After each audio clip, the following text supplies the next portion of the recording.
Let's freaking go! LSU are still your women's national champions in basketball. This has been one of the absolute most positively craziest stories in quite some time. And we can objectively say that the women's national championship game has generated more interest than the men's national championship game from yesterday. We're going to talk more women's basketball tonight. We're also going to lead off here with the Caitlin Clark versus Angel Reese controversy that has still spilled over into now. And of course, tonight we are going to talk about Brian Kelly. Now that Kim Mulkey has won a national championship in year two, okay, are we in a situation where the pressure has increased on Brian Kelly? And the answer to that is unequivocally yes, it is.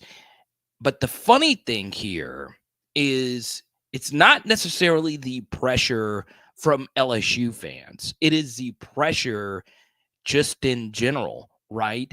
Brian Kelly already had a ton of pressure going into this job, considering the last three head coaches at LSU have all won national championships, the last two of which nobody would consider even close to the coaching talent that Brian Kelly possesses.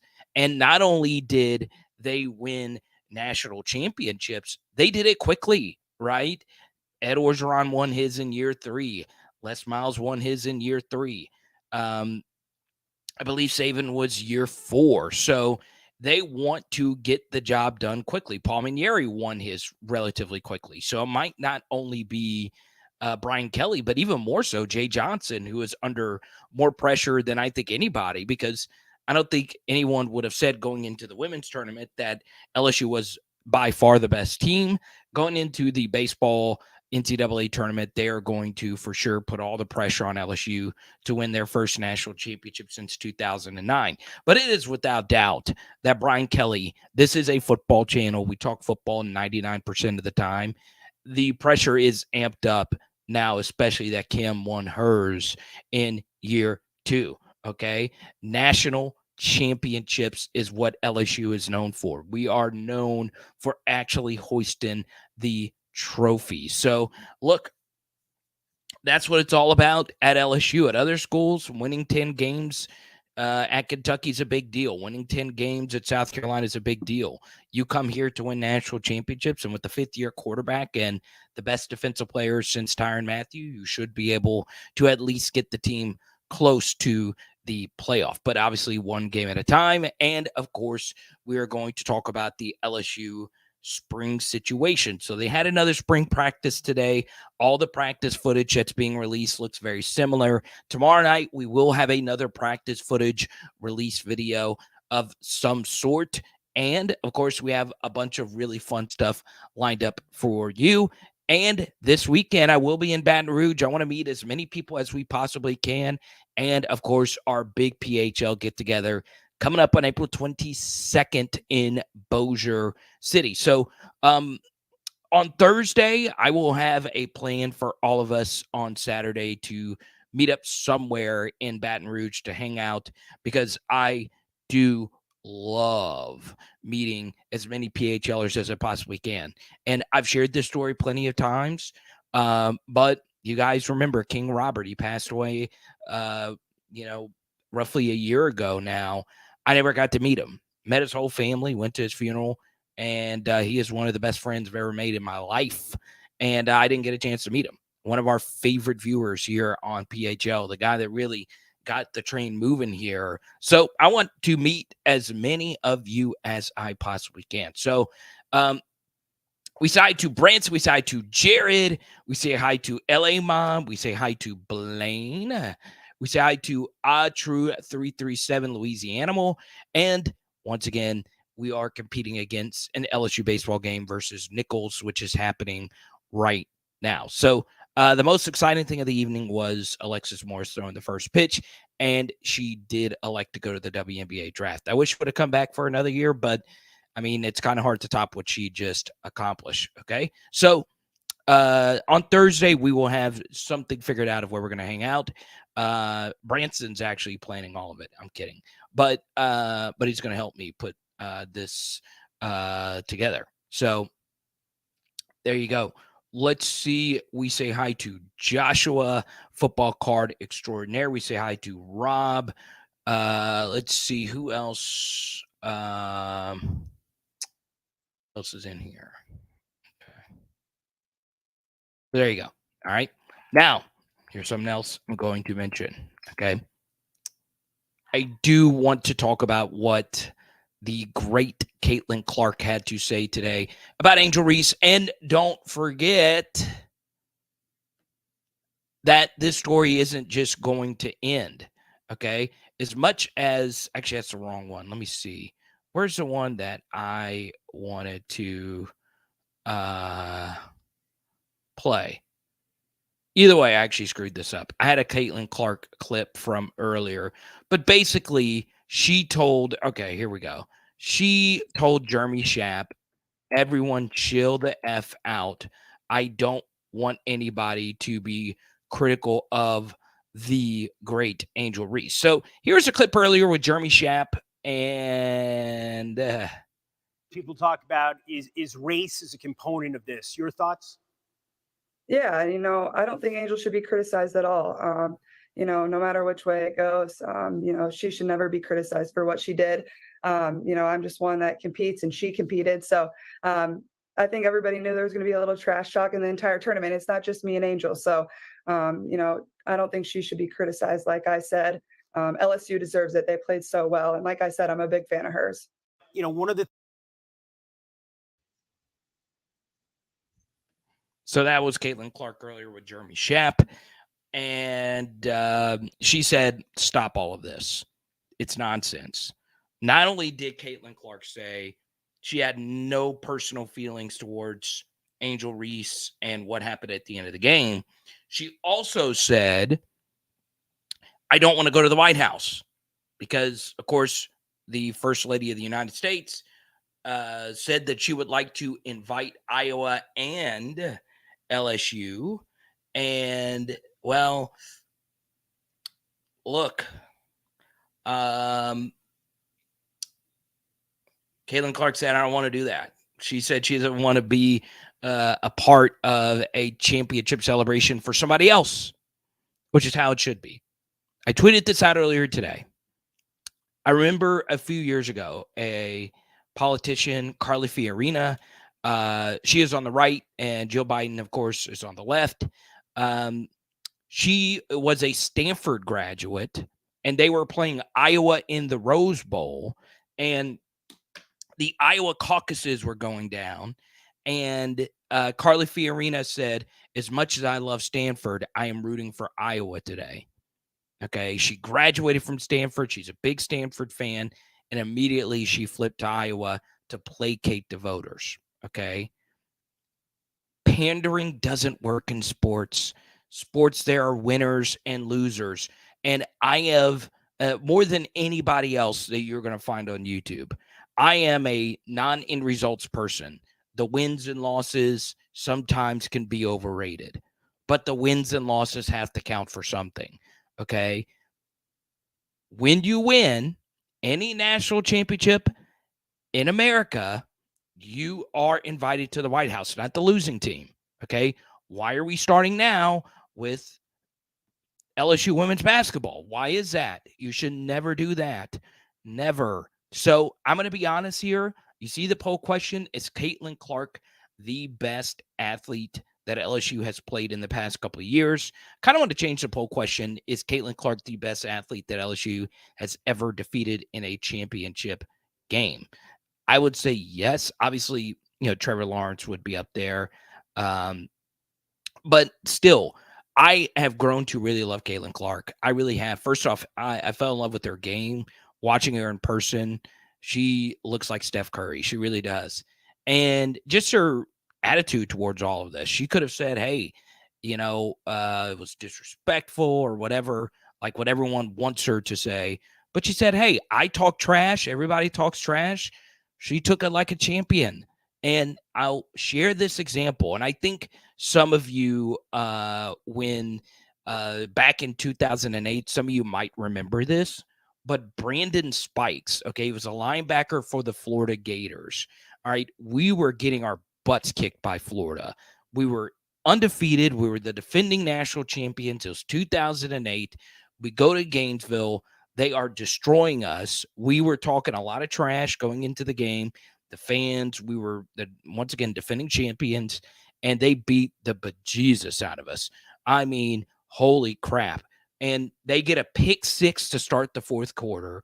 And Brandon Spikes did the most disrespectful thing I think I've ever seen. And I've never seen another college player do this. He took the football and booted it into the stands. Like quite literally got the football and he punted it. And I was at this game in Florida and I watched it and I was like, that was pretty freaking cool. Okay. As much as I hated it, as much as I freaking hate the Florida Gators, I hate them more than any other team in the SEC. I am all for talking trash. I am all for it. I don't think, once again, is it disrespecting your opponents? Yeah, it is. Look, what Angel Reese did was a little over the top. It was a little excessive. It is also being a little bit of a jerk on the court, okay? But Caitlin Clark does it too. Athletes do it all the time. You got plenty of times to kiss and make up down the road, right? And chat on social media and all that stuff. But guess who else was a jerk? Michael Jordan was a jerk. Kobe Bryant was a jerk. Tom Brady was a jerk to Tyrann Mathieu in the Super Bowl a few years ago, to where Tom Brady apologized to Tyrann Mathieu for something he said to him. It is part of it. And I understand that a lot of people don't like it. I get it. I've gotten a lot of DMs on this that a lot of people just do not like the trash talking. You don't like the showboating and all of it. And look, if that's you, I don't think any less of you. I don't. But I'm okay with it. I think it adds something to the sport. It adds a little bit more juice. You practice nonstop your entire life to play in these high leverage games, and emotions run deep. And I love it. I freaking love it. Okay. We say hi to Pierce. Good to see you. So yeah, to follow up here with Branson, I'm happy about that. I am happy about that. I would not want to go to the White House as a loser. That is just how I am. Okay. So there you go. What's up, Pegasus? Yeah, I'm just repping Steven Gerrard. Forbes says, well, I said hey to you a minute ago. Let's see, River Phillips. Yeah. Phillip Rivers was unbelievable. Now, here's the thing. Something else I'll say is don't talk trash if that's not you, right? I'm not requiring athletes to talk trash. There are plenty of them that don't, right? Andrew Luck is famous for complimenting the other team. Tim Duncan didn't talk trash. Derek Jeter didn't talk trash. That wasn't who they were as people, okay? Larry Bird and Michael Jordan, though, or Larry Bird and Magic Johnson, it was part of it, right? So, to each their own. I get it. I get it. We say hi to Skipper. Hope you're feeling better. Skipper had a procedure today. So there you go. Let's see here. What else do I want to get to at the top of today?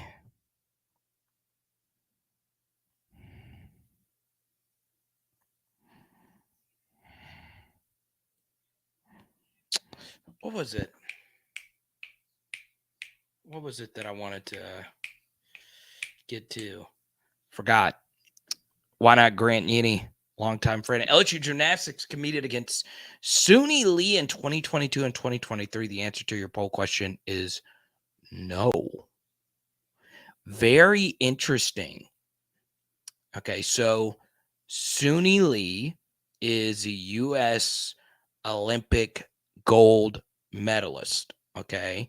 And of course, there's nothing you can do in sports that tops winning a gold medal in the Olympic Games. So, is Suni Lee a better athlete than Caitlin Clark? Let's see the poll question here. I should have changed the question. Is Caitlin Clark the greatest athlete LSU has faced in the last 2 years in any sport? Okay.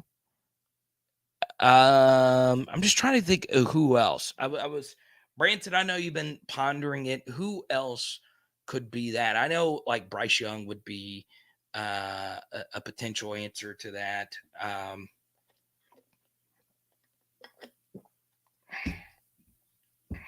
Anybody in basketball? I don't know. Last 2 years. I was just thinking about that earlier today. I was like, God, it's going to take a long time to go through it.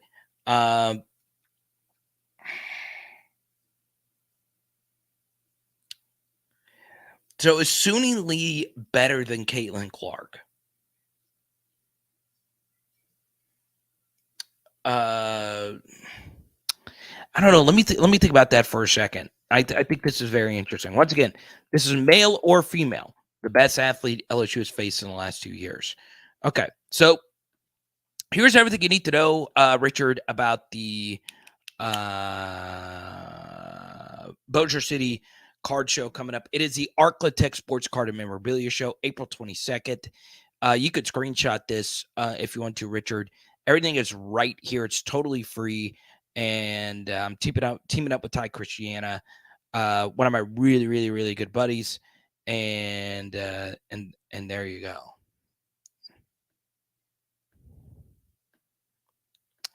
Oh yeah, I know. That's why, whenever you're comparing sports, it gets apples to oranges. But yeah, I don't know. I just thought of the poll question earlier today. I would say yes. Like I'm telling you, like I watch Caitlin Clark in some of these other games, but seeing her in person is crazy. She is absolutely a freaking magician. Like the head fakes, the pat. I mean, I know her Steph Curry threes are like the best thing, but it's the passing. Like the passing is just incredible. So yeah, I think she is. I think she is. And it adds to what Kim Mulkey and Bob Starkey and that staff, Reese and all those guys did to get this team ready to go and blow them out. So yeah, I have a lot of respect for Caitlin Clark tonight. I really, really, really do. And Angel Reese is a goat. The only thing, okay, and you guys come here for objectivity and consistency. All right. This was the only thing that I would disagree with in this whole ordeal that would lose me subscribers. But that's fine. You guys come here for honesty. All right. I hate how the media has, of course, some of the things Angel Reese has been told by major millionaire national media members, Keith Olbermann and Dave Portnoy and those guys. It's been way out of pocket, right? Angel Reese is 20, right? Obviously she's a superstar. She had 1 million followers on Instagram. And I do think there was some double standards that were being applied to this. And it is new to have someone that is a female, a black female at that, be as strong and powerful as she is. And, we're seeing it. Now, is it a little overstated? Probably, but you could tell some people are very uncomfortable with this. We saw it with Serena Williams, right? It was way worse with Serena, right? Way worse. Some of the things that were said and done to her. And it sucks. But I'll stand by this until the test of time. I did not meet Angel Reese at the Final Four. I did meet Kateri Poole, who is the reason why Angel Reese is at LSU, and she deserves a lot of credit for that. But I also met Alexis Morris. I do think Alexis Morris was a tournament MVP for LSU. I do. Now, that doesn't mean Angel Reese wasn't great, but Alexis Morris was the best player on the floor, to where even Magic Johnson tweeted out that Alexis Morris was the best player on the floor. So some of that, obviously over the year, Angel Reese was the better player, but these tournaments are won by experienced point guards. It always has been. It always will be. Even when, like, let's say Tyler Hansborough won it all, he had Ty Lawson, right? I think to win a Final Four, you got to have experienced guards. So I think Alexis Morris probably should have got the team MVP, right? Um, the second thing I would say is, and I've always been this way, and this is me just being consistent across all sports. All right. Um, I do think Caitlin Clark deserved the tournament MVP overall. No, she didn't win the final game. And of course, I'm a bigger fan of Angel Reese, but I don't think not winning the championship game should absolve you from not winning the tournament MVP, right? And a good example of this is LeBron freaking James. There were so many of these NBA finals that he lost, especially to the Warriors, where he was by far the MVP of the series, right? It wasn't his fault that Steph Curry had Kevin Durant and Klay Thompson, and he had Matthew Dellavedova was the second best player on on one of those teams, because Kyrie got hurt and Kevin Love got hurt or something like that. So I don't think the losing team's players should be absolved to winning the MVP. But obviously, I'm still a big Angel Reese fan. I'm signing with Angel Reese on everything. But Alexis Morris was just so freaking good, especially in the fourth quarter of these games. She was so freaking big. Another thing from just watching the tournament, Kim Mulkey made a good point. Like, LSU having a better bench was the reason why we even won the game on Sunday, because Caitlin Clark got in foul trouble and everybody focused on the foul trouble of her, but Angel Reese got in foul trouble. A lot of our best players got in foul trouble, and obviously Jasmine Carson and Poa and all those bench players were the ones that won us the game. So I do think that's kind of got lost in all of this, and I just think the world of every single one of those players.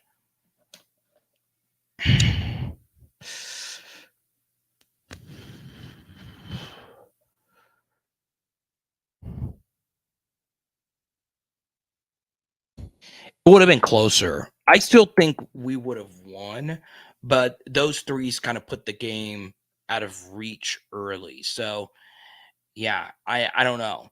I will say this, and I'm glad I'm glad you bring this up. All right, so I shared the story briefly yesterday on AYS, but I'll share it again here. All right, so I'm at the Final Four, and I didn't see this. Okay, I was not close enough to the action. But I've done some digging on this, and it was very interesting that Virginia Tech had a player on the bench. Once again, they were winning, and they had let's call it what it is, a selfish player on the bench who was a former 5-star recruit, and she got hurt. And Virginia Tech started winning a lot of games while she was out, and she didn't get back into the rotation. So she wasn't playing anymore. And for the second half, she didn't even come out with the team. Okay. So there was some trash talking going on. Angel Reese said something to her on the bench. She's friends with this girl, and I really do believe this. And this is one thing people get wrong about the Angel Reese trash talk, right? Is so many people are making the case if it is morally right, if it's ethically right, is it good sportsmanship, is it good gamesmanship? Did Caitlin Clark take the higher road? They're trying to turn this into a moral argument, right? When I think all trash talking is fine. I liked Kevin Garnett growing up. Kevin Garnett shouted out LSU basketball recently. Kevin Garnett talked trash. His trash talk is not. I couldn't play it. I would get demonetized. My channel would get taken down. It was a lot. It was a lot of BANs. Like it was a lot, right? it could be visceral. It could be very visceral. But the one thing people don't talk about is, was it effective? Right? Does it work? I think it does. I do think it does, because Angel Reese barking to the Virginia Tech bench and saying, "Hey," um, she yelled out. She said, "Tell him, Woo," which was the nickname of the girl on the bench that left the team at halftime. So she tells him this, and that Angel Reese was in these girls' heads. They started tweeting at Angel Reese after the game, and that lets me know that Angel Reese gets into the psyche. She is a force to be reckoned with. It worked. I'm telling you, it worked. Uh, whether or not you believe it, that's a different story for a different day. But you could tell Virginia Tech was rattled. You could just tell they had that run in the third quarter and then they choked. Okay.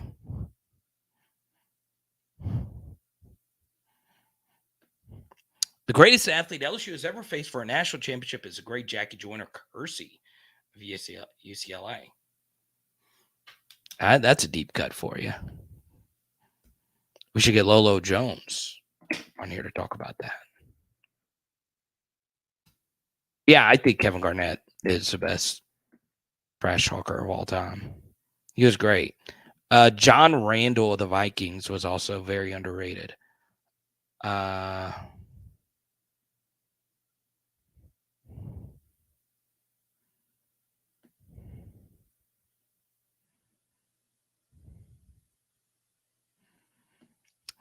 Oh my God, Carter is a LeBron fan. I am a watered down Bron fan, right? I'm not a huge Bronny guy, or I'm definitely not a Bron sexual. I like LeBron. Obviously, he is connected to Liverpool Football Club, so that piece of me is going to like LeBron James. Obviously, he is a fun player to watch, and I've had the good fortune to see him play. But my guys are always going to be Jordan, Iverson, and that era of guys. So yeah, I'm not a huge Bron guy. I don't hate him by any stretch of the imagination. But yeah, shout out to Bron. He also defended our girl Caitlin Clark.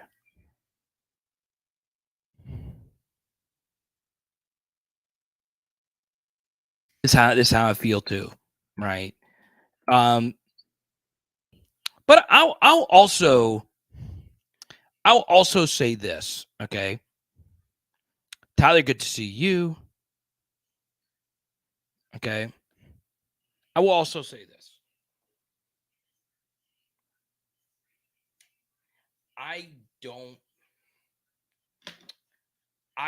don't let end results tell the full story. Okay. Sometimes, things just don't go your way. Sometimes the ball doesn't bounce your way. LSU, this tournament run, had a lot of things go their way. They did. Okay. And I truly do mean this. This team will go down as an all-time great team. They were the first national championship team, but this will not be Kim Mulkey's best team. This will not be Kim Mulkey's best team. Mark my words. She will have more dominant national championship teams. Now, they only lost 2 games, but I think she is going to have one undefeated team at LSU before her career is over. I really do believe that. I do. So there you go. Now, here's something else I'll mention. Okay. I understand, probably more so than any other time in this channel's history, we have talked about other sports not named football. Okay.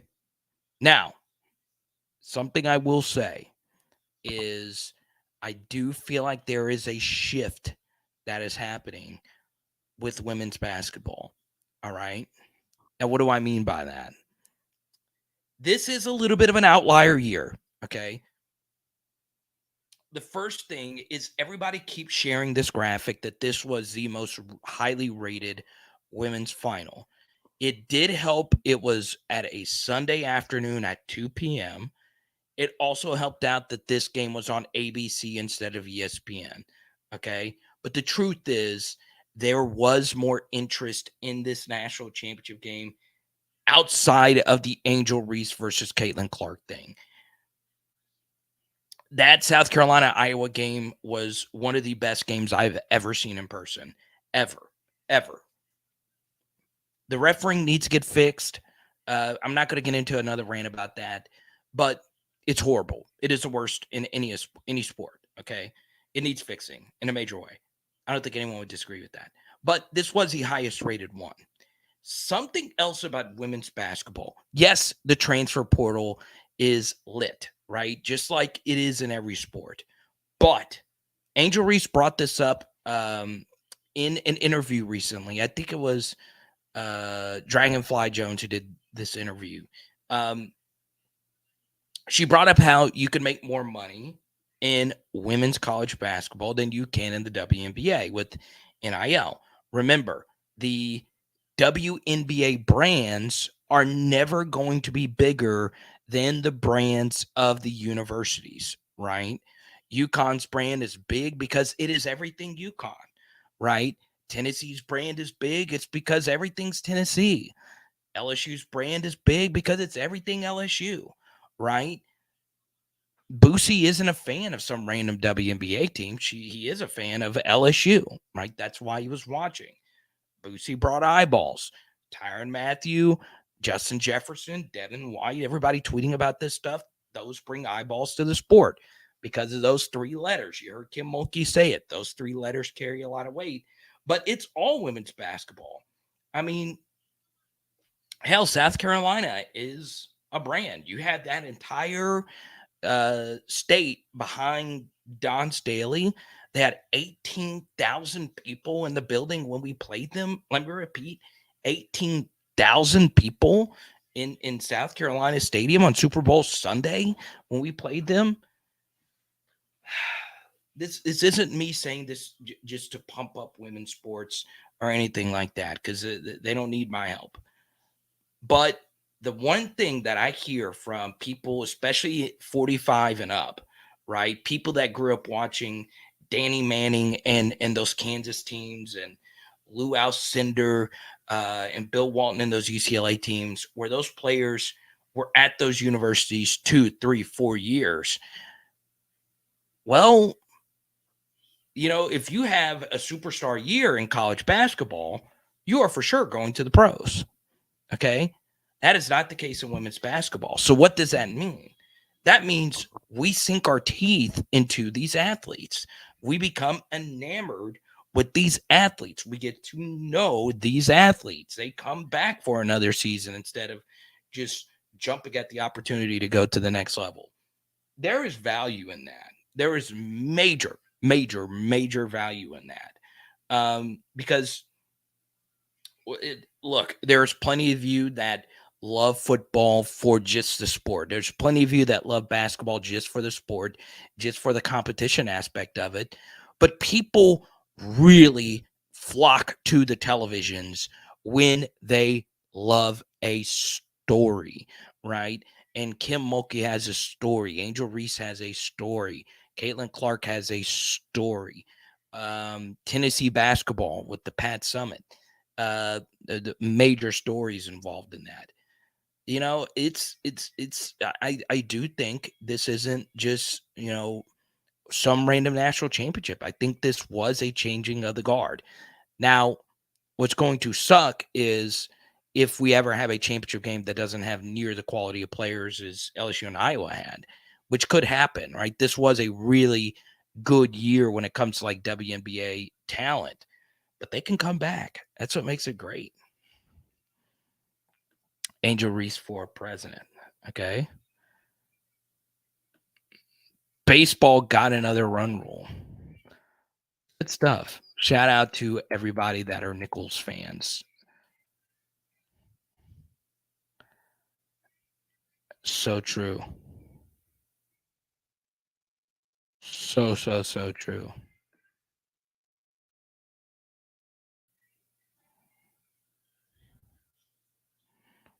So there you go. NIL for women's basketball, it's going to be crazy. Yeah, I mean, it's crazy. It's absolutely crazy. It's nuts. It really, really, really is nuts. Now, I want to talk some football. All right. I want to shout out Grant Yiddy. I have thought about his super chat question for a while. Is Suni Lee a better athlete than Caitlin Clark over the last 2 years? I'm gonna go with no. I'm gonna go Caitlin Clark over Suni Lee. I'm gonna do it.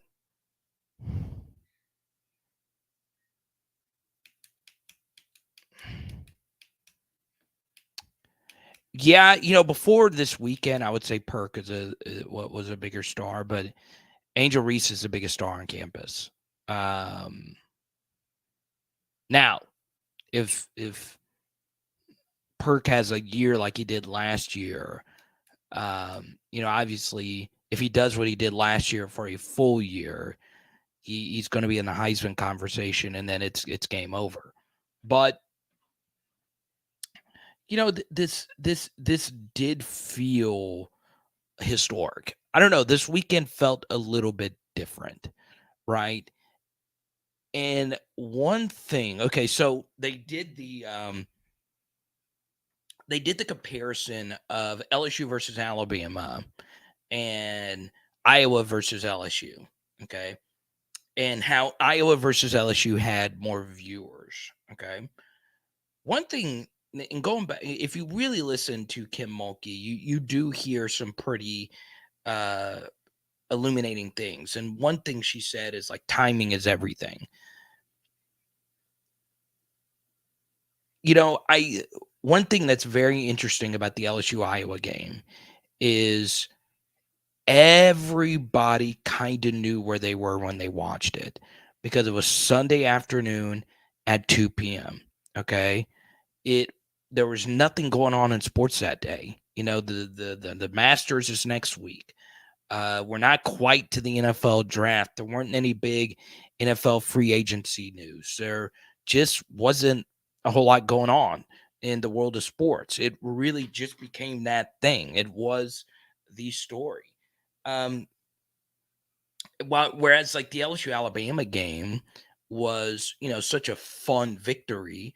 In terms of it just being a game, it's one of the most exciting LSU football games of all time. But there's a lot of other college football games going on at the same time. So that's one thing about that women's game being on Sunday at 2 p.m. It was a national championship game where there was just nothing else going on. And it was a big story. And then you got all these A-listers talking about it. It's crazy.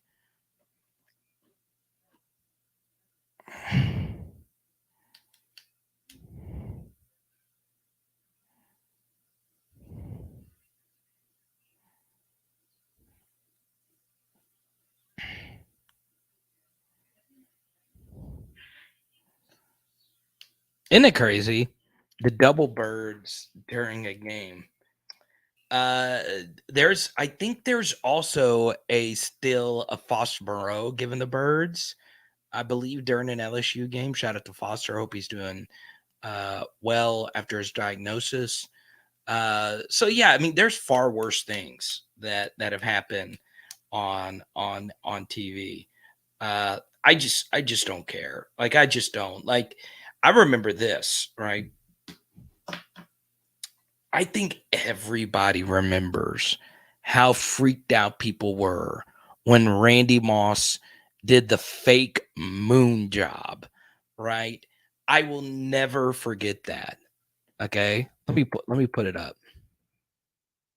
Dude, the outrage over this was so freaking good. Oh man. God. Man, I would. God, I freaking love this man so much. Look at that. Ha ha ha. That is so good. Look at that. Type Y for yes, type N for no if you remember this one. AP, my guy, what's good, man? I still got my freaking K Doty card right here. Angel Reese has the most NIL deals in any sports, 17. That's crazy.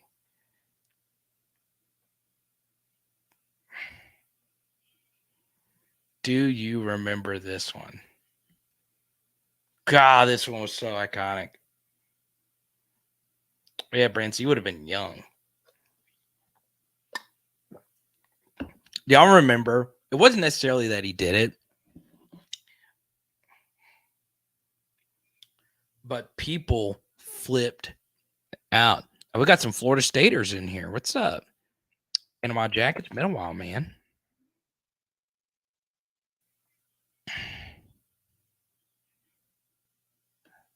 Oh, they're going to be wrestlers, the Cavenders. That's pretty smart.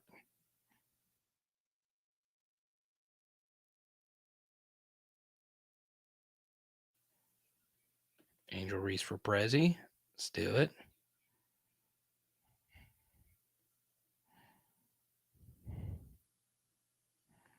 Oh, Rob's a Duke fan? Oh, come on, Rob. Please. Please.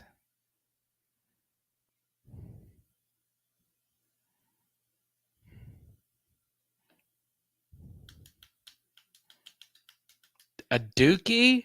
I can't be a Duke fan. That one was great. Terrell Owens on the Dallas Star.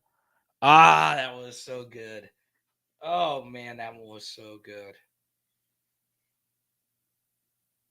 Oh man.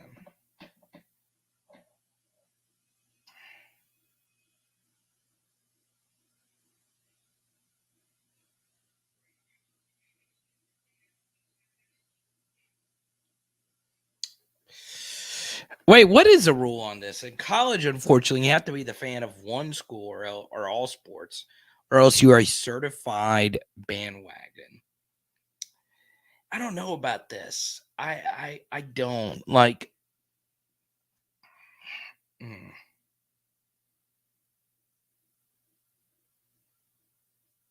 don't know.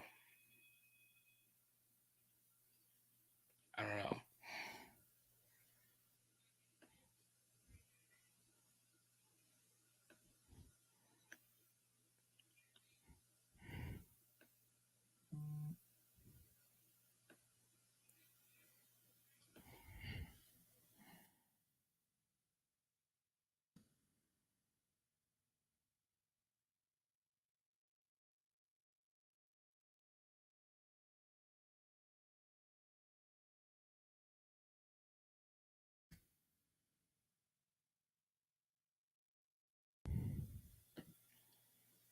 We got some Jasmine Carson love in here, but going back, I didn't finish my thought on Jasmine Carson earlier.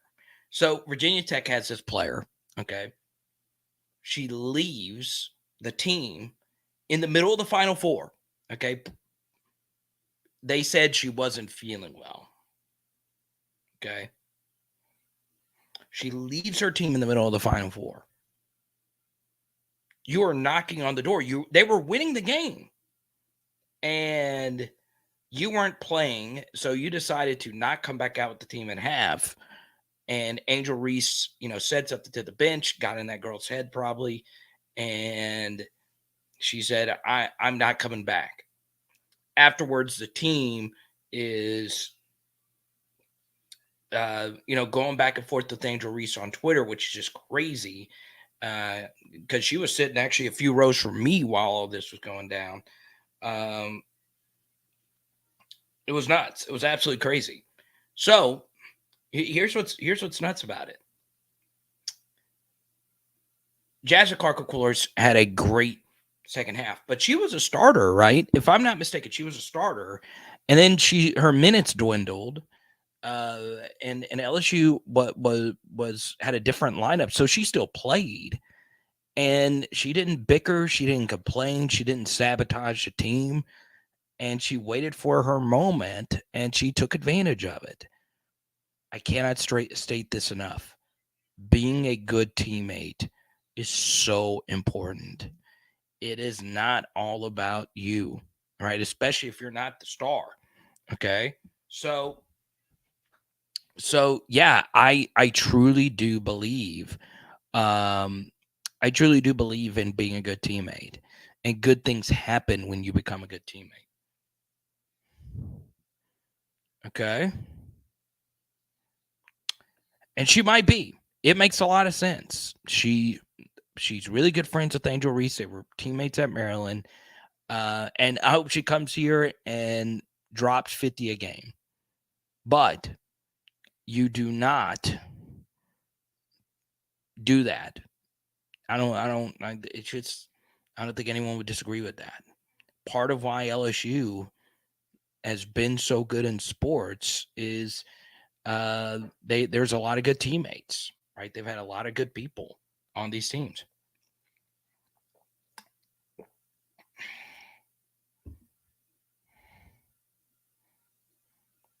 And that's what got everybody fired up. And the entire Virginia Tech team was retweeting this girl that called her out on her BS. So if she comes to LSU, once again, I'm a cheer for her. I hope she drops 50. You don't do that, though. You don't do that. It's a big thing for me. Being a good teammate, being there for somebody else, even if you're not a part of the rotation, right? Because there are plenty of people, plenty of women out there that play college basketball their entire lives that want to play in a Final Four, right? Where millions of people are watching you. Okay.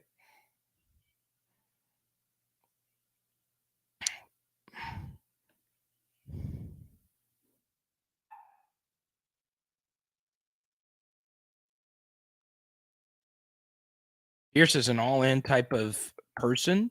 So you are a believer if you are you need to be a fan of all sports. Okay. So growing up, I was a Michigan State basketball fan, right? Because I saw Morris Peterson and Mateen Cleaves win that Final Four, and I fell in love with Michigan State. Growing up, I loved the I loved the college game. I did. I love the color green as well. And I just became a fan of Michigan State. That's kind of faded over the years. I still pull for Tom Izzo because of Mateen Cleaves, Mo Pete, and those guys. But yeah, I think I. Mm.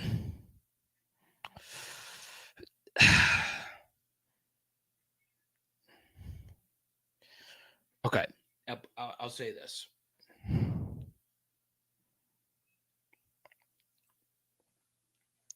LSU football. I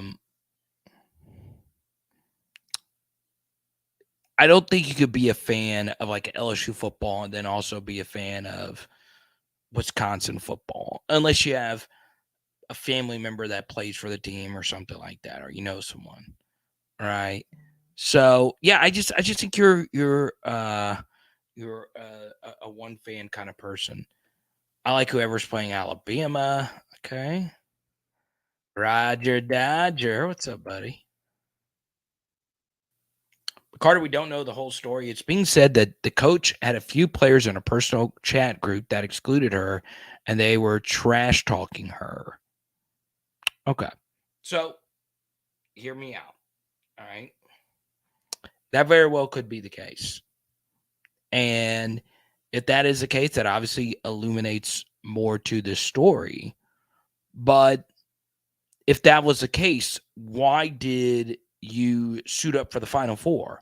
If that was so bad, why would you suit up and then not come out for the second half, which is a massive distraction in the middle of the game.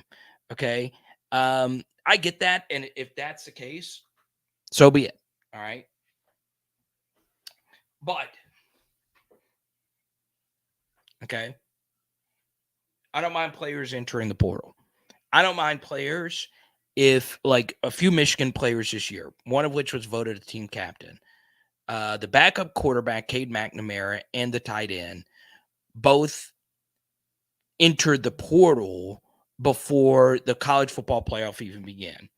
I think it's crappy. I think if you're going to the playoff, finish what you started, but they wanted to go somewhere else. All right. So be it. So be it. But if you suit up for the game and then at halftime say, I'm not feeling this.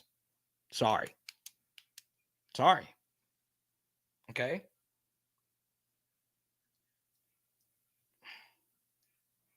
And I don't know you too well, AP, but I think you would be someone that says, hey, if that was me, I'm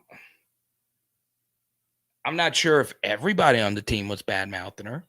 You're hurting a lot of people. Okay.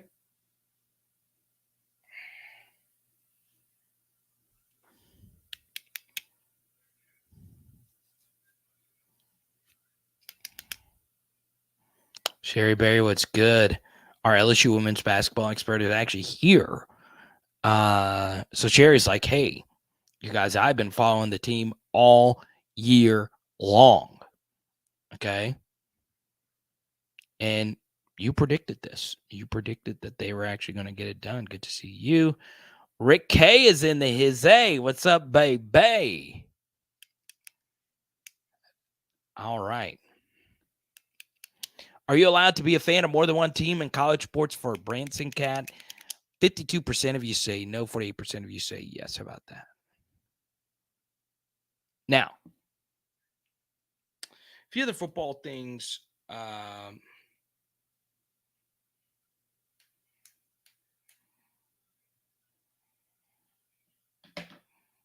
right, let's go to this. I have to respectively disagree. The same thing happened to Kelly Bryant and Dabo Swinney, and Dabo kept his ring. Clemson doesn't beat A&M that year without Bryant. Okay. Once again, different situation here because, Kelly Bryant didn't leave at halftime of a championship game. Okay. Which is still, it's still mind-blowing to me, unless something truly crazy was said, or you really were sick or whatever the case may be. Now, should Kelly Bryant have still been able to keep the championship ring? Yes, he still should have been able to keep the championship ring. I'm not disagreeing with you here. But at the same time, Dabo told Kelly Bryant, if I'm not mistaken, 2018 was the first year that you could play 4 games or less. If you play 4 games or less, you get a red shirt and you get an extra year. So Kelly Bryant was getting beat out by true freshman Trevor Lawrence, and Coach Sweeney went up to Kelly Bryant and said, look, what I want you to do is make a decision. You can stay and finish out the year, but you are no longer the starter. So Kelly Bryant said, look, I'm no longer the starter. I'm going to leave. I'm going to go play another year at Missouri. And he did, and he was a fine quarterback at Missouri. Should he have given the ring to Kelly Bryant? Yes, because Kelly led them to the playoff the year before as well. But at the same time, Kelly Bryant did something selfish, right? He said, all right, I could stay and be the backup for this team, or I can quit the team and go get a full year somewhere else. Now, here's the thing. Dabo could have lied to him and said, look, I want you to stay around, which would have been better for the team, by the way. But Dabo did the noble thing and told Kelly Bryant, hey, you're no longer going to be the guy. Now, if Dabo would have told Kelly Bryant, hey, look, if you leave the team now, you are no longer with the team. You're not going to get, a playoff ring or anything like that. If he was up front with them, that obviously leaves no debate. But I do agree, ultimately, he should have given him the ring. Let's go to Billy here. At the end of the day, you're on athletic scholarship and you play the game you dearly love. You should go out and compete no matter what the income of the situation.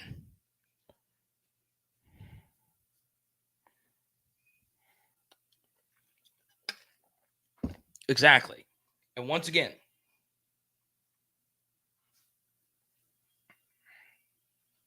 I really do mean this. All right. In a way, I respect it. I look down on it, but in a way, I respect it because you are showing your true colors if you say, hey, this is about me. I'm not playing. I'm not getting playing time, so I don't give a rip. Okay? That's pretty bold to do. It's a pretty bold thing to do. It's a pretty bold thing to do. But ultimately, I do agree with this. But if you want a fresh start and go somewhere else, all the power to you. Just don't quit during the game. Or don't show up. So yes, it is true, Branson. You can redshirt even if it is not your first year. Okay. And yeah, so that's what's made this era of college athletics very weird, right? Because the 2018 rule was just put in place. Then in 2020, you were getting the year of everybody getting an extra year. So there you go.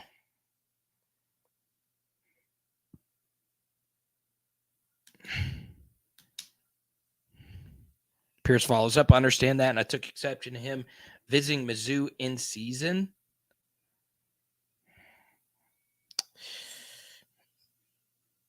Yeah. I don't know. I'm kind of, I remember the situation, but I don't remember like every last detail about it. So let me see this. Okay.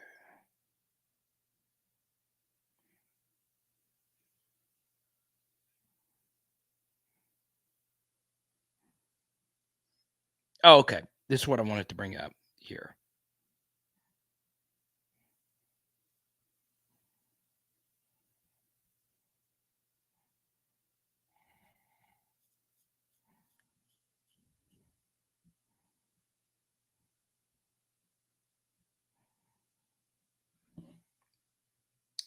Who is the MVP of the national championship for LSU? You know what's interesting? I was going through yard per play data for the LSU football team. Okay. And one thing that is very amazing to me, okay, now hear me out, is when LSU goes on the road, all right, they are not nearly as good as they are at home. Okay. And I know a lot of you are going to say, well, no duh. But it truly is amazing. There are years when LSU's 5 worst yard per play games are all games away from Tiger Stadium. Okay. Sometimes it's offensive, sometimes it's defensive, but LSU is significantly better at home under the lights in Death Valley, right? And you hear players talk about it all the time, the home field advantage. It's crazy, right? Even 2019 LSU, right? Offensively, they were good everywhere. But defensively, 2019 LSU, everyone talks about how bad the defense was. They only had 5 games where they gave up 30 points or more. All 5 of them were away from Tiger Stadium. Okay, they were all road games. All right, road games or neutral site or whatever. So Home field matters. Now, what does that have to do with women's basketball? It has a lot. Because the reason why Angel Reese came to LSU is because Qatari Poole, according to Kim Mulkey at the podium, said that Qatari Poole went to Kim Mulkey and said, "Hey, would you be interested in Angel Reese?" And Kim Mulkey said, "No, duh. Angel Reese, the 5-star, is a great player at Maryland. Of course, you take Angel Reese." So then you begin to dig, and I was digging through this recently. Qatari Poole, why did she come to LSU? Okay. Now, if you don't know who that is, this is her with your boy right here. And she said while she was at Ohio State, she had never really been in a home court environment like LSU's. So when she was with Ohio State, she fell in love with the environment at LSU. So the reason why Poole came to LSU is because of you, the fans. And the reason why Angel Reese is at LSU is because of Poole. Now, what does this mean? What am I bringing up here? What is the main point? It goes back to what Kim Mulkey said. The letters LSU. There is a connection between LSU and its fans that is very deep. You feel something. It's unique. The colors purple and gold is unique. The fans are unique. The food is unique. The culture is unique. The standards are unique. The environment is unique. The people that support this school are unique. The athletes that come from this school, the Shaquille O'Neals, the Joe Burrows, unique, right? There's a swagger, there's an edge to it. And why is that? The fans, the school, the university. It allows you to be yourself. It's a big part of what LSU actually is. So, it's you. It's you. Okay? It's us. It's LSU fans. Now, you may never dribble a ball. You may never put on a pad. You may never step foot on a playing apparatus for any LSU team or whatever. In fact, there's a lot of LSU fans that have never been to Baton Rouge, period. Okay? But you mean something. The environment you set, the fan base, goes a long way. It really does. Okay?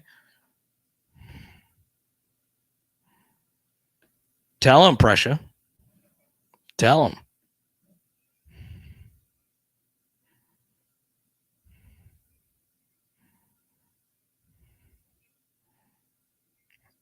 That's it. And you can clip that and post it on TikTok. It is you. You carry weight. The Sherry Berries that sit and watch every game and support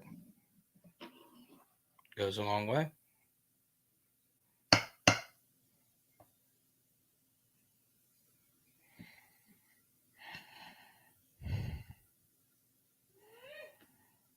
Only one team in major college and one team smaller college.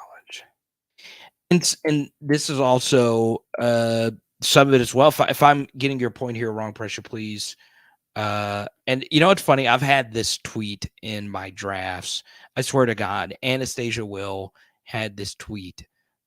She said there's something about when LSU wins, it always causes chaos. And I wanted to send this tweet. For some reason, I didn't. I don't know why. My Twitter on Power Hour LSU is kind of blown up because I've tweeted a bunch of Alexis Morris stuff, like just consistently. I'm to the point now where I have contemplated punching myself in the face because I butchered my selfie with her at the Final Four. I've got to meet Alexis Morris again and get a better selfie or get her on here. Because she's a short queen, a short king, short queens. You got to stick together, right?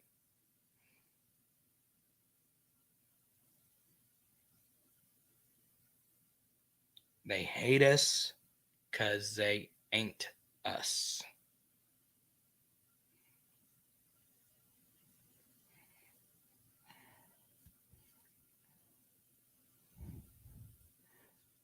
For some reason, LSU just has an us versus them kind of quality to it. I don't know why that's the case. I've talked to Van about this a lot, right? Former guest Van Lathan. I talked to him about this earlier tonight. Honestly, I don't know why. It doesn't. There's something about it. There's something about it. I do think, though, part of what makes LSU athletics so powerful is the brand and the colors and all of it. But it's a monopoly, right? LSU has a monopoly on the state of Louisiana. It does, right? And there's something to be said about everybody in the state behind one thing, right? One Power 5 thing. Now, that would change if Tulane went to the Big 12 or Big 10 or something like that. So, it's a very, very real thing, though. Okay. But yeah, I've had that tweet in the drafts. So yeah. Now we are an hour into it. I've touched on everything that I wanted to talk about tonight. I know it's been a lot of women's basketball tonight. I know some of you are ready for me to just get back into my football breakdowns, but this is great, right? This is really, really cool. Out of your Mike, not too long ago, reach out. He doesn't comment a whole lot or whatever. And he said, hey, I'm a girl dad, and this meant a lot to me to see that the women did this. And we've talked about the girl dads of PHL. This means a lot to you guys as well, right? And gymnastics and softball and all of it being good too.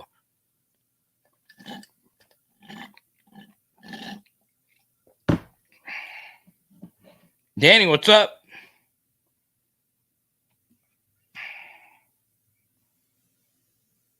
Okay. Now, something else today. LSU did hire a new recruiting staffer.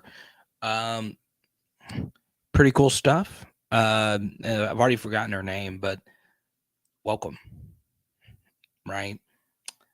But outside of that, there's really just not a whole lot of football news. I think a lot of us are just waiting for the a lot of us are waiting for the defensive line coach to be hired.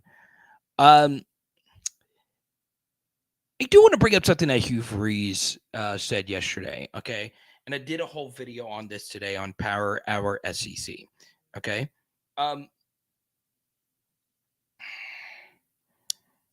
What's up, Creed 3? Shout out to Michael B. Jordan. Cole, good to see you. What's up, Simp? My God, what's good, brother? But yeah, here's what we're going to do. If you guys want to chat about anything under the sun, feel free to super chat. Okay, I think our two super chatters tonight, AP, American Patriot, he super chats every live stream. And every time Grant's here, he drops a $5 super chat. So anything that you guys want to talk about, feel free to super chat it, and we will go straight to it. Okay. Let's go to Zach. Okay. Should Money Moan and Big Seal get rings too, in your opinion, for building the program to where it is? Okay. It's a good question. And this is shared with a lot of people. So Simone Augustus and Sylvia Fowles. Okay. You can make a strong case that they're better than they're the two best women's basketball players ever at LSU. And Simone Augustus in particular was very involved with the team on this Final Four run. Okay. One day I'll share my connection to Simone Augustus. It's a pretty cool one. I think no. I do think there's a way you can honor them, though. Obviously, Simone Augustus has a freaking statue, so obviously that was pretty cool. And there's a photo of Simone Augustus and Angel Reese when she was younger that went kind of viral earlier this year. It's kind of like the Caitlin Clark, Jill Biden thing from earlier. Number one, I don't think those two players would want that, because then they were such team players. They kept saying that that they would say, hey, if we get them, then what about Kayla Pointer, or what about so and so? So I don't think that they would accept them. But there are some ways you can honor them. Obviously, Simone Augustus has a freaking statue. I don't know if she would want anything else. And her number's retired. And Sylvia Fowles obviously went to all those Final Fours. Those are the top two, obviously, two of the best athletes. Pierce, thank you so much for the generous Venmo here. Really goes a long way. And Pierce, any topic you want to bring up, go right on ahead. If you want to talk more Kelly Bryant, we'll happily do that. Jared, thank you for the super chat. I really do appreciate it. Okay. So Zach, I love those two women. I do, as much as any of these players on the current team. But championship rings belong to the teams that, to the players that are on the team. Here's another good example, Zach, for recency bias. Okay. So Simone Augustus and Sylvia Fowles, our program wouldn't be where it is without those two. Okay. So let me ask you this, right?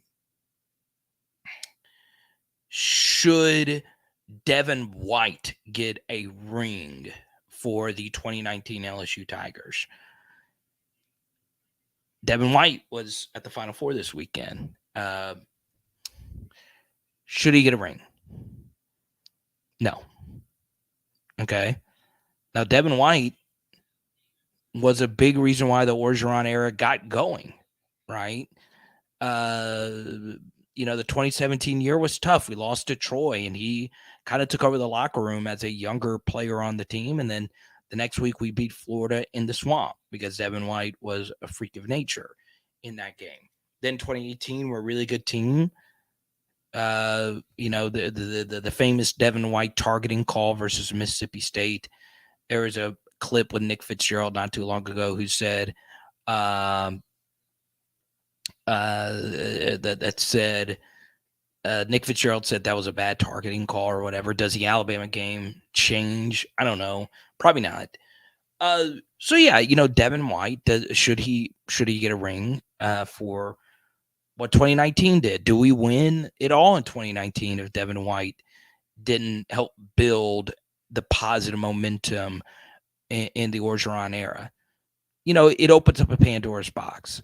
So I am a believer, if you are on the current team, whether you're Joe Burrow or if you're a third team walk-on scout team kicker, okay, if you are on that team, you get a ring.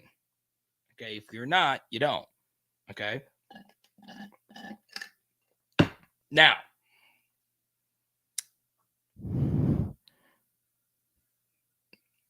does Sylvia Fowles deserve a statue?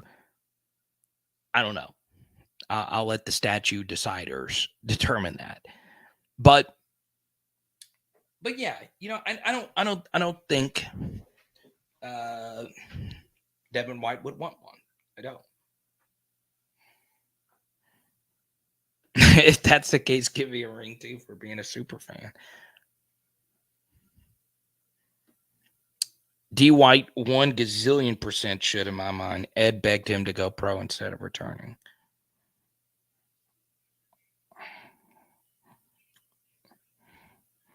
So Pierce believes that Devin White should get a ring. Once again, I just think, it just opens up a Pandora's box. It just does. Like, then Foster Moreau probably deserves one too, right? But it is a little bit different because Devin White could have come back, and obviously we would have been better with him than without him. But yeah, then again, let's just say Devin White, for instance. If you were to give Devin White a ring, then that in a way discounts what Glenn Dorsey did, right? Because Glenn Dorsey was like Devin White. As a junior, Glenn Dorsey would have been a first-round pick. He decided to come back. He actually played on the championship team, got hurt during that championship run, and wasn't the same player after what Auburn did to his knee. Okay. So then, if I'm Glenn Dorsey, I would say, hey, I decided to come back and help this team win it all. I wanted to be a part of the team. So yeah, I think then it becomes, well, what about the guys that did make the decision to come back and all of that?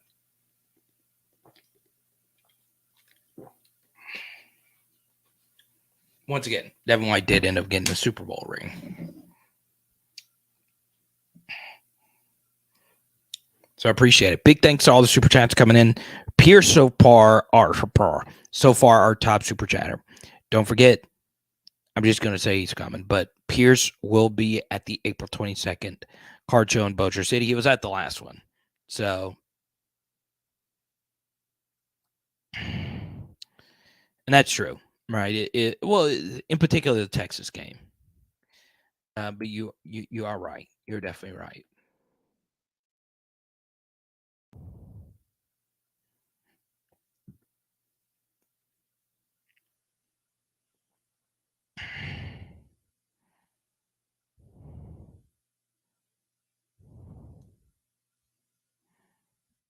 Now, I will get into what Hugh Freeze had to say. All right, so on Power Hour SCC, I did a full video on this. So I'm going to let you watch it after this video is over, okay? But since we are on this topic that I wanted to get to, okay?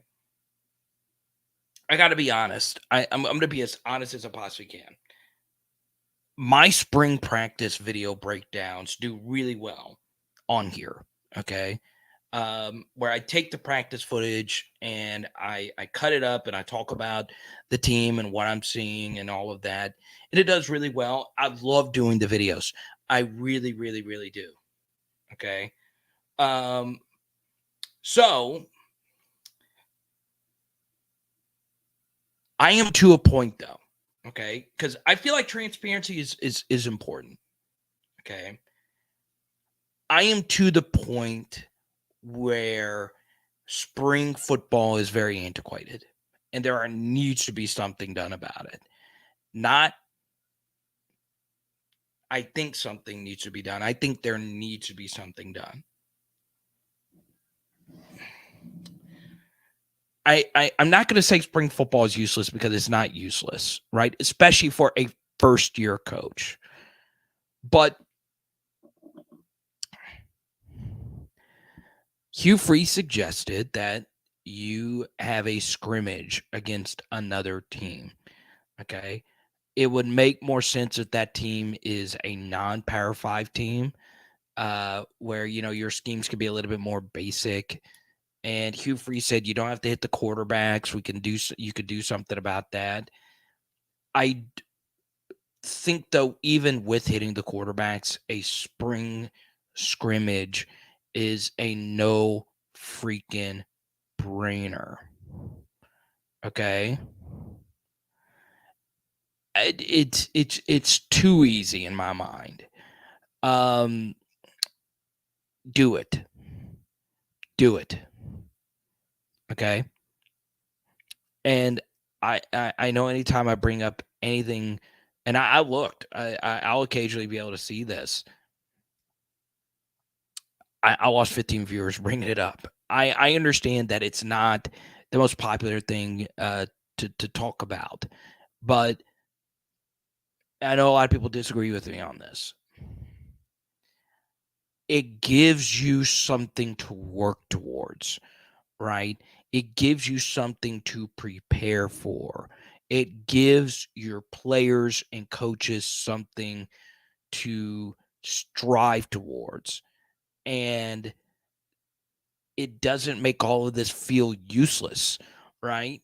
I think it just makes too much sense. I do. Okay. College football is the only version of football, and it is the only version of sport that we have where there is no preseason. The only version of any team sport that you can think of that doesn't have a preseason scrimmage of some sort. It is laughable that this happens. Laughable. Okay. And it's got to change. High school football does it, no problem. The NFL does it, no problem. They have inter squad scrimmages, they have preseason games. It makes too much sense. And I've got to say, it's overdue. Yeah, I brought it up on here before. I've brought it up on other shows before. And I know it sounds like I'm beating a dead horse here. And whenever I do these outside the box like things, it falls on deaf ears. Just talk about the current team and don't just prod at things that you don't like. But yeah, I just think it would make too much sense. I really would. Play Northwestern or somebody. It doesn't even have to be a Power 5 school. It could be an FCS school. It could be an exhibition. It doesn't count anything against your team. And that way you have an idea of what your roster could look like. Now, why should this matter to you as an LSU fan? Okay. Well, in particular, it's big for LSU because of something that I ranted about last week, or actually it was 2 weeks ago. LSU challenges themselves to start almost every season. Okay, they play a week 1 game where it is a difficult team. Okay, we're having Florida State back-to-back years. We played UCLA, and now we got USC coming up in 2024, right?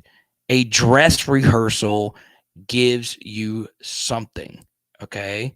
You can't learn anything scrimmaging against your own team. You really can't. You might learn a thing or two if somebody just flat out just stinks. But you always kind of know what the other team's doing. You always kind of know how they play, and it's just better. It's just better. Okay, and I just think there's infinite possibilities you can do with this. Once again, I'm not suggesting LSU go play Wisconsin or whatever. Give these players something to do in the spring. Just do it. But that's not here nor there. Okay.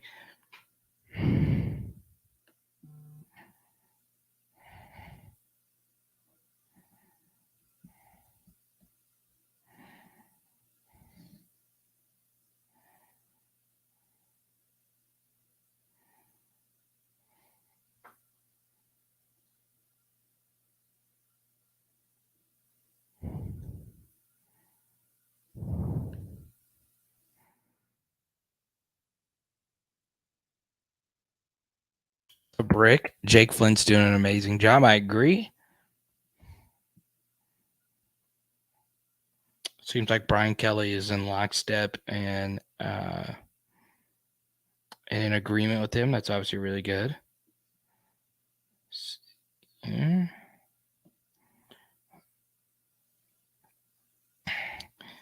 I will bring this up. I know we've done more like just Facebook stuff.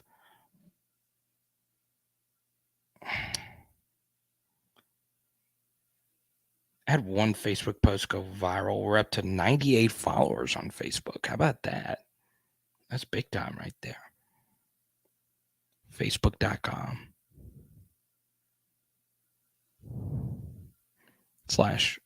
what is it? Power LSU? I think that's the name.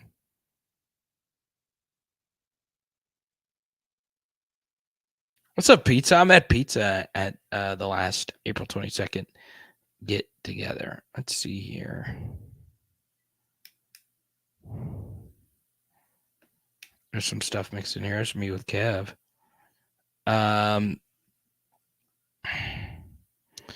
We play a spring game against ourselves. Why not play against someone else and cut injuries in half and make it more entertaining and better development? Yeah, so spring game against someone else.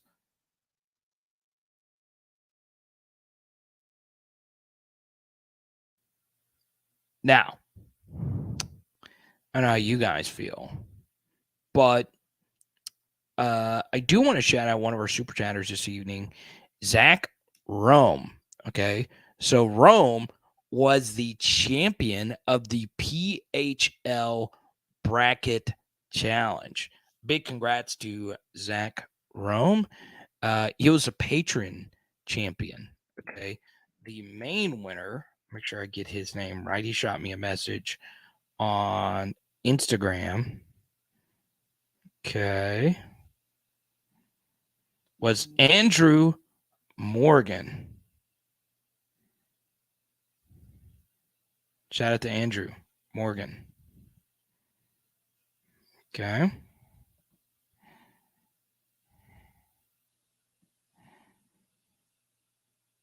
Dang, Pelicans lost tonight.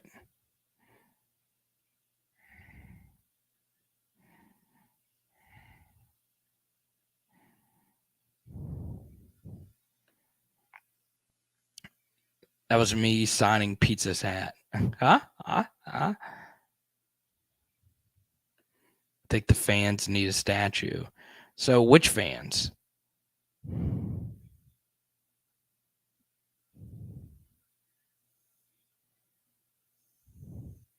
Pressy Collection. Shout out to Pressy Collection, pressycollection.com. Will, what's good? Long time no see. Good to see you. So there you go. Now, here's what we're going to do. We're near the 90-minute mark. I do not want this to end, but currently working on a few film studies for Patreon. Don't forget, join our patreon.com/LSU football community. Discord has been popping lately, so that gets you access to the Discord and all that good stuff. All right. So here's what we're going to do. In the next 5 minutes or whatever. Yeah, man. See you there. I'll answer as many questions as we possibly can. Okay. We have chatted a lot of women's basketball tonight.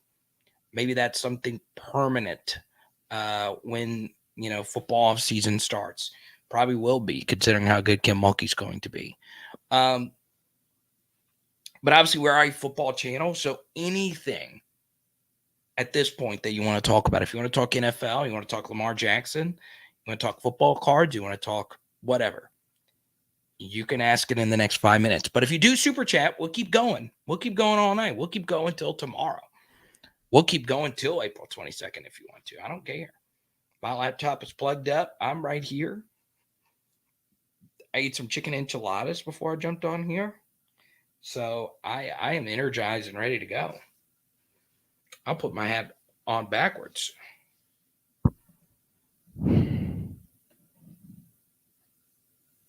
You need a pressure chain? Carter, will you give baseball that same treatment when they win it all? Yeah. So I do want to show you this. Okay. So I want to become invested in baseball in some shape, form, or fashion. Okay. So this was given to me by a PHL viewer, Ty, and it is a Dylan Cruz autographed jersey. Pretty cool stuff. That's cool. So I was getting ready to get a Dylan Cruz autograph something, and my buddy Ty hooked me up. So pretty cool stuff. Dylan stuff is getting pretty expensive now, so pretty freaking excited about that. Shout out to Dylan. Tommy Tanks apparently hit a few home runs today, so shout out to them. Now, like I always say, I keep up with LSU baseball. I watch as much as I possibly can. I love the game of baseball now that there is a pitch clock and games are going a little bit quicker. But you guys probably know more about baseball than I do. South Alabama. Let's go. Schnellner outcoached. I don't know what you're referencing here, but good to see you. Yeah, I don't know what I'm going to do with it, Branson. I don't know.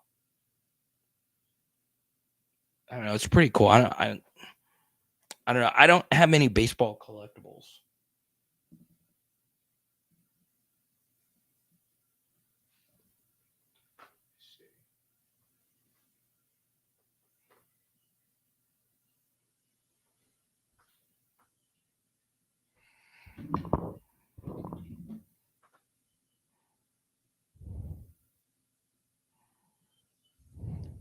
What is a pitch clock and what does it do?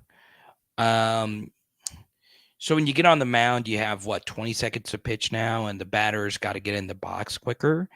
And it starts once the last pitch is over, or I think that's it. So yeah, I've seen Major League Baseball times across across the way just go down.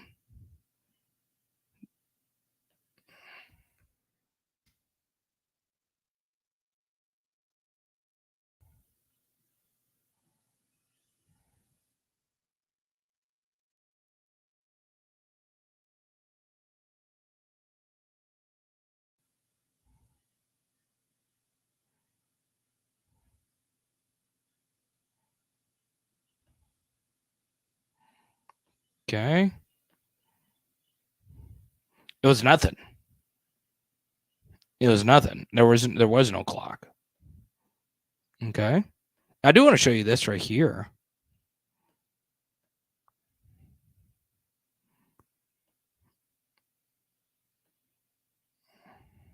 First pitch is a 5'6" senior from Oklahoma, Texas. Don't step on the white line. Don't step on the white line.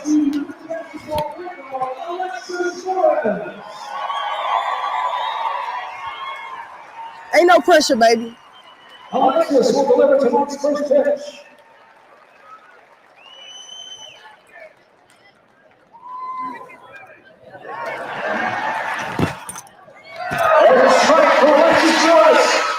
National champion. Congratulations. That was a bad pitch, bro. You got to take a photo over here. And all the Tigers with us here this evening on the field. Congratulations, y'all. Thank you for a fantastic season.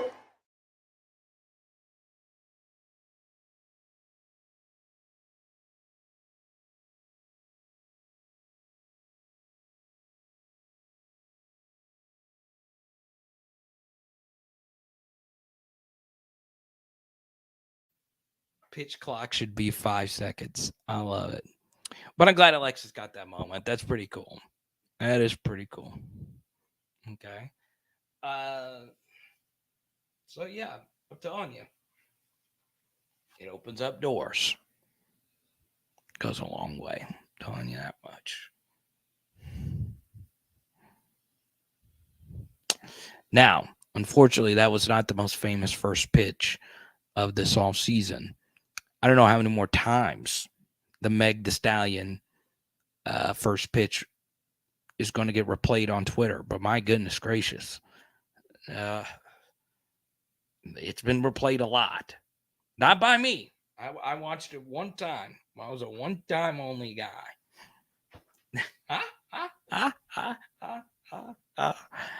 Oh, man. But yeah, Alexis Morris, the legend. I butchered the selfie with her, though. Butchered it. I tried to I tried to get something out of it, but butchered it.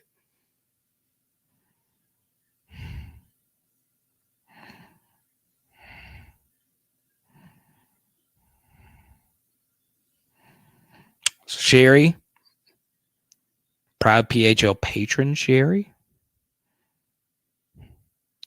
It's grown on you. Zion, looking 80, LeBron were in this draft as prospects with Wemby. What order would they go in?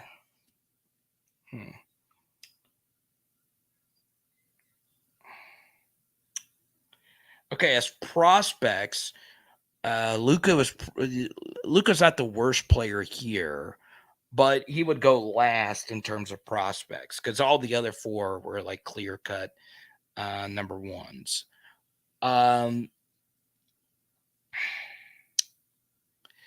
This is going to come down to Wemby and LeBron first overall.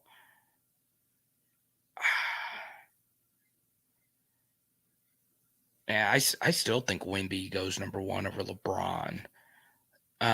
But it was just such a different time when LeBron came out. I don't know. It's either one of those two in terms of who would go number one overall. But Luka would definitely be last here, and then 80 would be second to last, and Zion would be third. I think first and second. But once again, that's just them as prospects. Now, in terms of them in the prime of their careers, I mean, it's also kind of tough.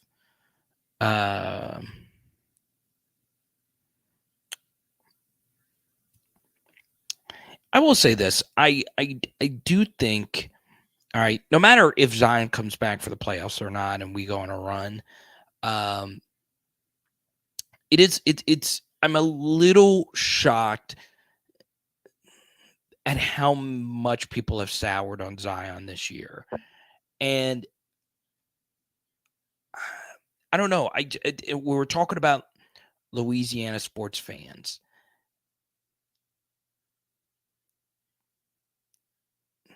You know, they are a little like New York sports fans. Louisiana sports fans could be very ruthless. They just can. I do think if Zion was in a little bit more of a laid back market, like the fans would be a little bit more like open to him missing all these games. I am kind of shocked at how many people have soured on Zion. And I know injuries are part of it, but it's just true. Like just the negativity has increased.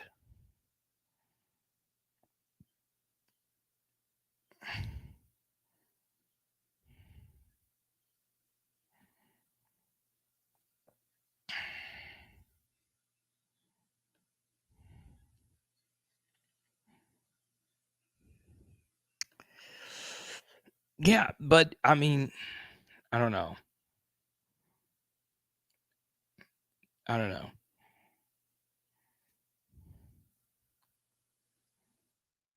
I mean, the Wembanyama hype is just insane.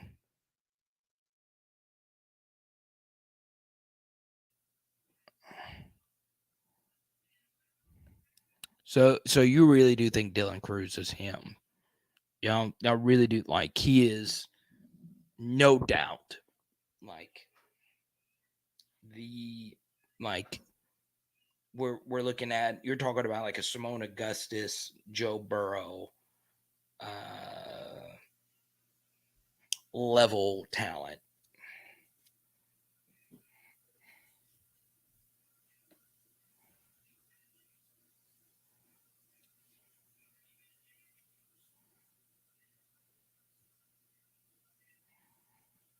So you think pressure that you think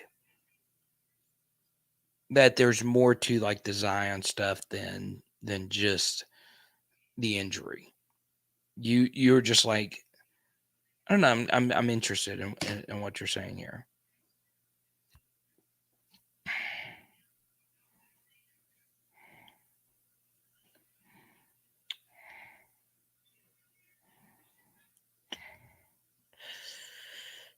Yeah, I talked to her yesterday actually, if I'm not mistaken. Yeah, she's still holding it down for the PHL Nation.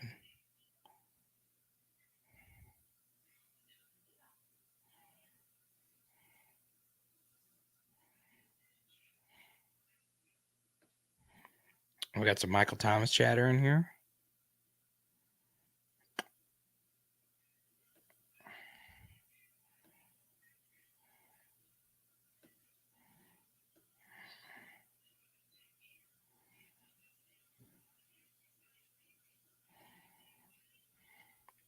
Take a look at the latest poll question.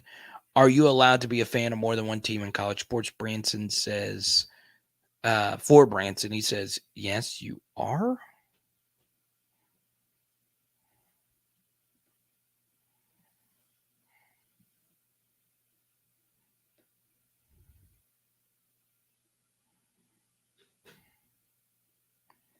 One season of 60-plus games. It's true. Here's the thing it's really really good about it for like Zion, right? Like the NBA players have, and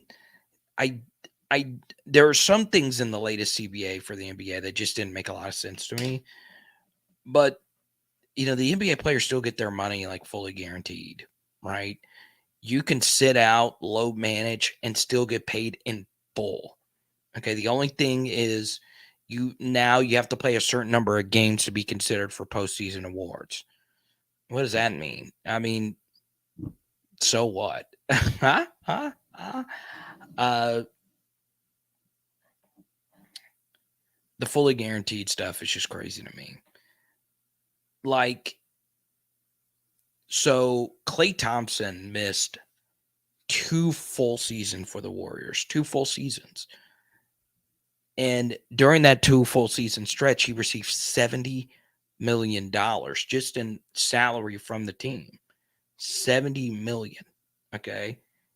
That is an obscene amount of money. That's just for 2 seasons. So that doesn't include all the other seasons, right? And he's an all-time, he's an all-timer. He's going to go in the Hall of Fame. But $70 million. $70 million. $70 million. Didn't play a second. 2 full seasons out. $70 million. So when you're hurt, you still get paid. Right? Now I know, like, it's your regular job. If you're hurt and you miss time, there's comp and all that stuff that you can make, but eventually you're gonna get let go if you're gonna miss 2 full years of work. It is very interesting.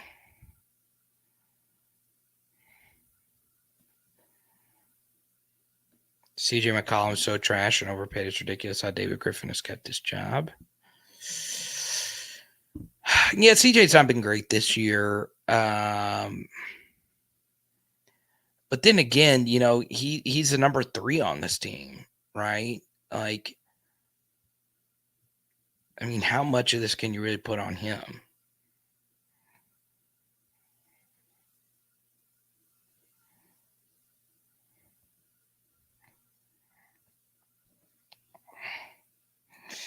Yeah, the sneaker blow up was just so crazy. That was just such a crazy, crazy, crazy thing. Oh yeah, trust me, it's a great deal for Klay, and he is a hard worker. I'm not saying he's not. It's just when you're hurt, you still get the full amount. So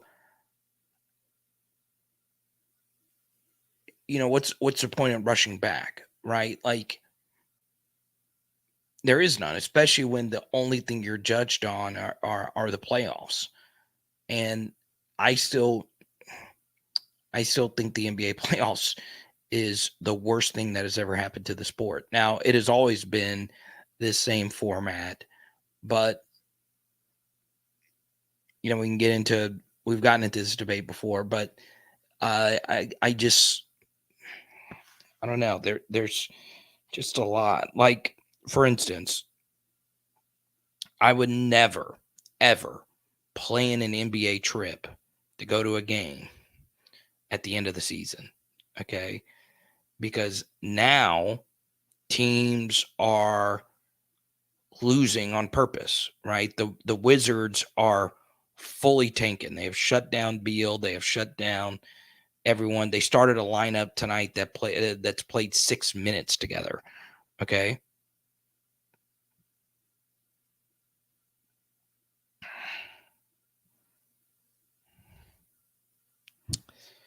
So, man, it is absurd. It is freaking absurd. Like, and now there's teams that will tank with the playoff seed just for first round and second round matchups. I'm shocked that they're going to have this tournament in the middle of the season. I just would have made a lot more radical changes in the NBA that I think would have been more embraced by fans in the NBA PA. But, it is what it is, right? I still think the NBA could be in America as big as the NFL. I really do believe it. I really, really, really do believe it. But if the owners are still making money and the players are still making full salaries, there's really is no incentive to change it. Fans are still going to play full price and plan to go on these trips just to get disappointed to see players healthy scratch. So yeah, I mean, there's a lot.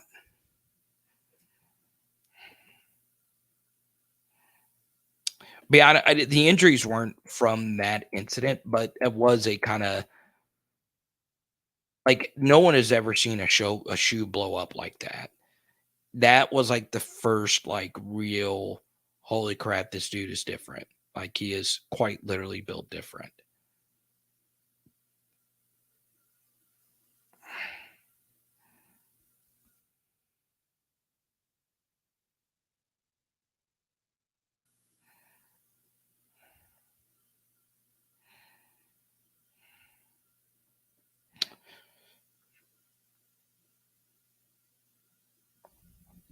CJ's getting paid $33 million a year right now. No way this ain't part the problem.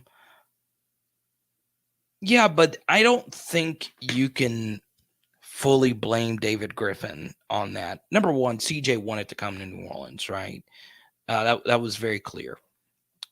And number two, like he's been a good leader, teammate, all that good stuff.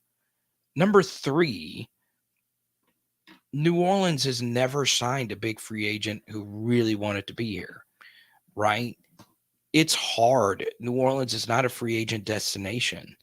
It's just not. Like, and there's not many teams that are like these big superstar free agent destinations.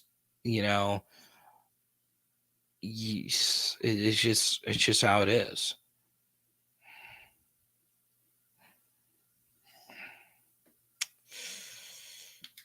Great idea. Not a good idea. Great idea. But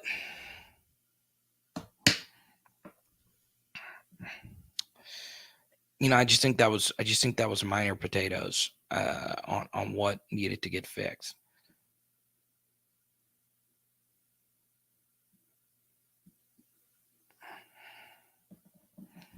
Let's see here.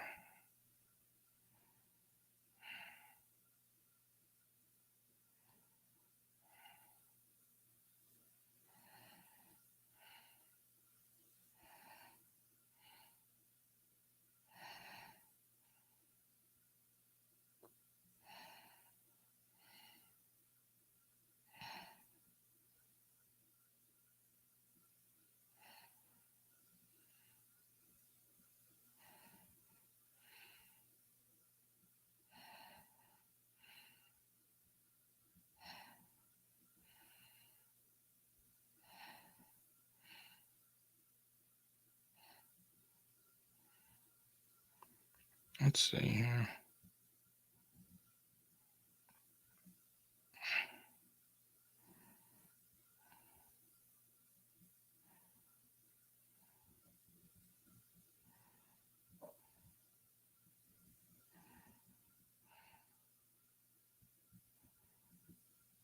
Victor Wembanyama.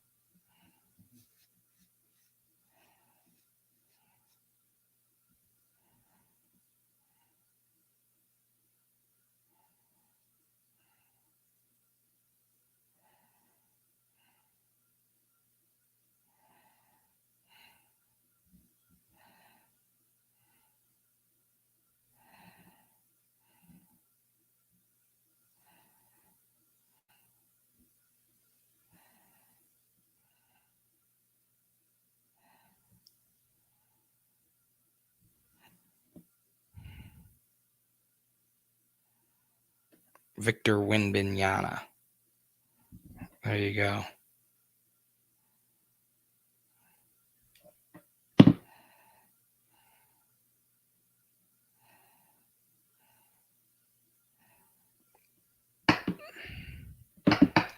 Now, tonight, I appreciate all the support. Don't forget, join our PHL Patreon. It goes an absolute long way in helping build what we are doing here on Power Hour LSU. Shout out, this is his first time winning this crown. Pierce is the top super chatter tonight. Thank you so much. I really appreciate your friendship. And yeah, we'll talk to you soon, man. Don't forget, I'm looking at Reed. I'm looking at Pegasus. I am looking at who else here doesn't have any PHL merch. Oh, Amicat's got him some PHL merch. PowerHourLSU.com/shop. If you don't have a Power Hour LSU t-shirt yet or a hoodie, what are you doing? Get to it, okay? Yes. Power Hour LSU, baby. Bam! And tonight we are doing. Oh, look.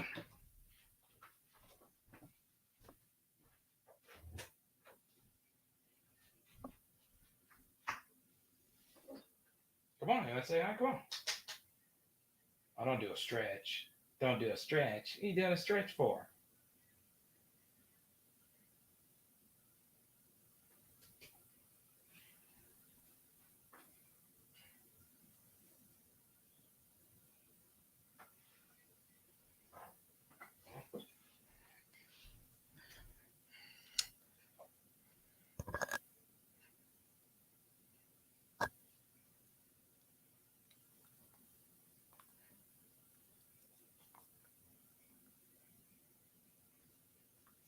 Tonight we're doing chicken enchiladas, baby.